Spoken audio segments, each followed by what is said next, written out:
man, this thing went so long. And DC and Felder were screaming for it to stop. They were right. I want everyone to realize this is what happens. Wait. Say that again. Say that again. Felder and DC were right? Yes. Yeah. I am not a guy that sits there and says, oh, I don't like you, I'm going to say whatever you say. I tell the truth. Absolutely, they're right. DC, I know you listen to this, man. I got your back, dog. See, say it again one more time, John. DC was right. DC Paul Felder was right. DC said a lot of right things. And this was a fight, going on that there was this whole buildup for Benoit I want to say Saint Denis. A lot of buildup. They're talking about he's special forces and everything like that. Doesn't mean shit. Just it doesn't mean anything. He's a good fighter. He's a tough guy, and he had a lot of skill. And he came into this with heart.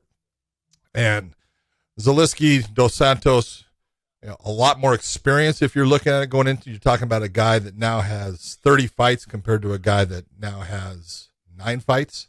That's a big difference in experience. That sometimes makes a huge difference in the fight.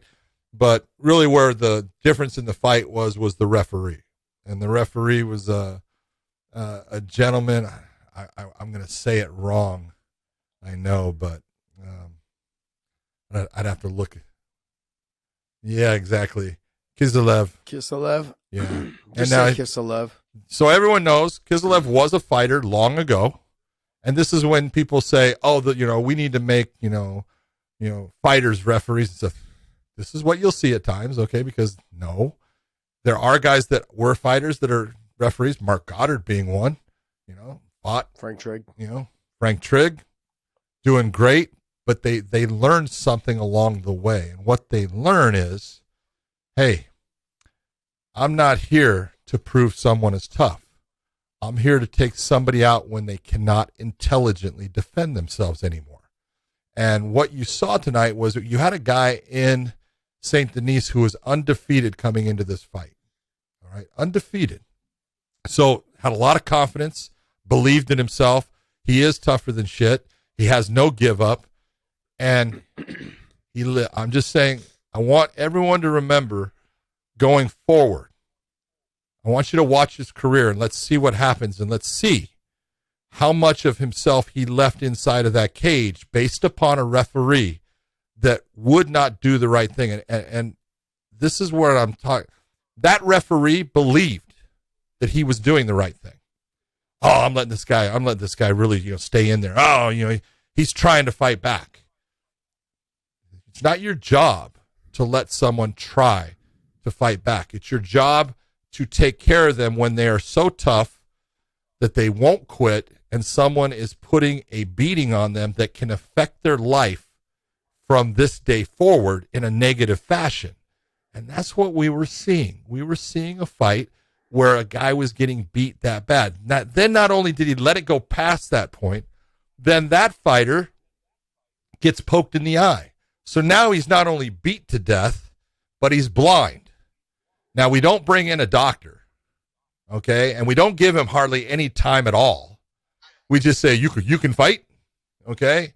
And we let him go back out there to get beat on more now that he's blind. Then he gets a groin shot. Now, I don't think the groin shot actually hit him, but he got hit in the gut and everything, but you took a point for that. This was one of the worst examples of officiating in the UFC I'd ever seen. And I've seen some bad officiating. But this one was not only the disregard of the fighter's safety, but also the disregard of the fighter's welfare when he's being hurt by a foul like the poke in the eye, not bringing in somebody to take care of him, not having someone look. Unless you are I want to say an ophthalmologist, but someone that is good with eyes. You're going to tell me you knew that his eye was fine? He did a horrible job. The one thing I want to say is thank God for guys like Mark Ratner, who got on the phone and made sure that person was done for the night and was not going to do another fight, because the health and safety and welfare of the fighters was not the thing that was upper front page What's that? It was not paramount in his mind. What was paramount in his mind was I want everyone, not to say any bad things about me stopping a fight. If you as an official start worrying about what the Twitter or the Instagram world is going to say about you, just stop now, because you could do the greatest job in the world and there'll be a bunch of dickheads on there saying how much you suck. Okay? Don't worry about it. Do your job and people will recognize that you're good at what you do. You took a guy who was a very good fighter, a very tough individual, and I hate to say it, you just ruined his career.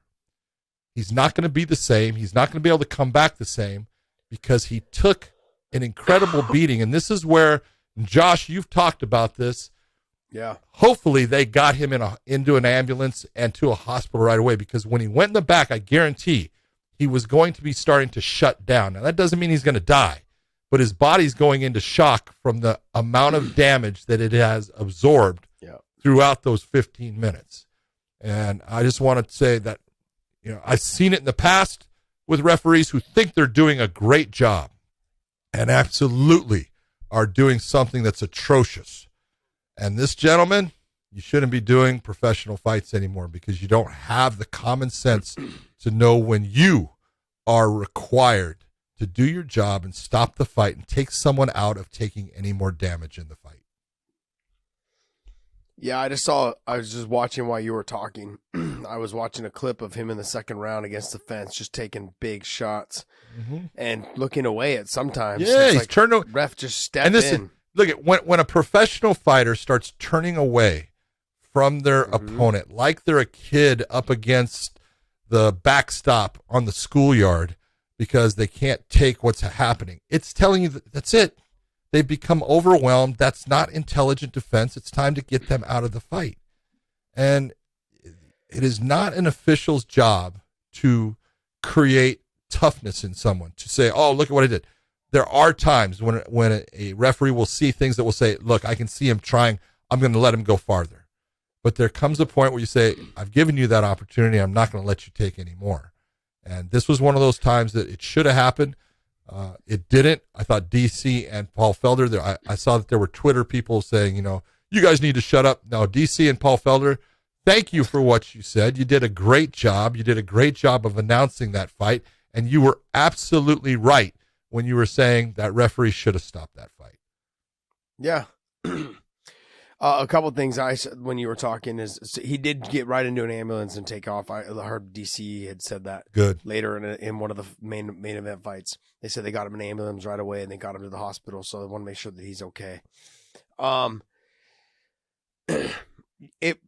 These situations for referees, John, everyone's different. Like every referee is different. Sure. And when people want to make fun and shit on the ones like you, like I like to shit on you because we're friends. But you know what I mean? But guys like Jason Herzog or Beltran or Bell or any of these referee Goddard, all of them, they do a phenomenal job. And so time in and time out. Yeah, it's like they're thinking about this. They're doing thousands of fights a year. That's and right. They fucked up 3 or 4.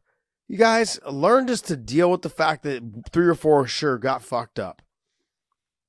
That's it. Would you rather have that or would you rather have this guy every fucking week potentially killing somebody? I'm like snickering, but it's true. This is what happens. Like when John talks about when we go to like other cities, right? You go to other state.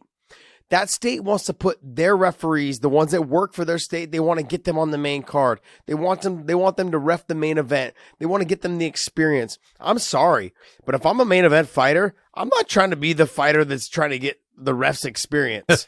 No, thank you. No. That's what the prelims are for. That's what them young fighters are for. I'm not trying to be a ref's experiment. Their experience or their time frame. No.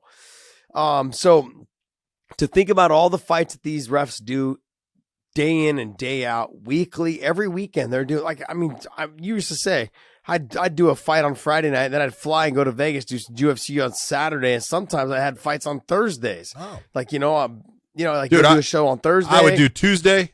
I would do like an Ultimate Fighter. Thursday I'd be doing fights. Friday I'd be doing fights. Saturday I'd be doing fights. Sometimes Wednesday. Jeez, man. Jeez. That's the way it was. And I loved it. Insane to me. Yeah, I loved it. So it's not. I'm not saying anything bad about it, but I was doing, somewhere around over 1,000 fights a year or something. I was doing over 100 shows. So, yeah. But it's a matter of, man, you've got to have. And again, this guy, he wasn't a good fighter.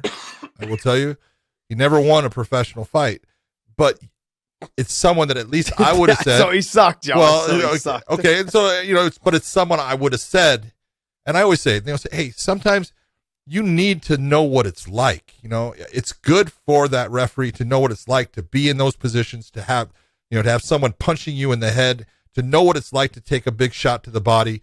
It's good to know that stuff, and I always tell people if it hasn't happened to you, it needs to.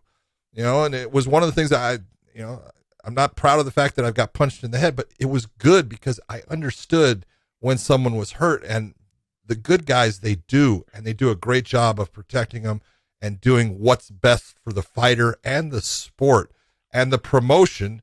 Look at the UFC does not need somebody to die on their show, and it can happen. All right. It is remarkable. It is simply remarkable that the UFC, the biggest promotion there is, the one that puts on more fights than anybody now by far, has never, ever had a fighter die. Never had a fighter not be able to actually come back if they wanted. It's remarkable, and a lot of it goes to the quality of officials that they get and the seriousness they put towards at least what can be a somewhat semblance of fighter safety in the fight world.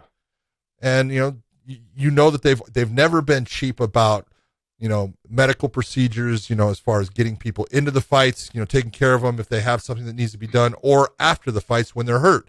They don't cut corners. They don't do anything, that you go, man, you're trying to save a dime. Come on. They've never done that. They've always been fantastic with it. And it shows based upon that record. Think about it, Josh. Every year, boxing has deaths. Every year. Okay?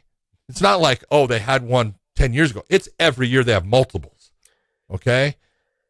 All of these different things. Basketball has deaths. Football. The UFC, MMA has had them, but the UFC hasn't. That says something.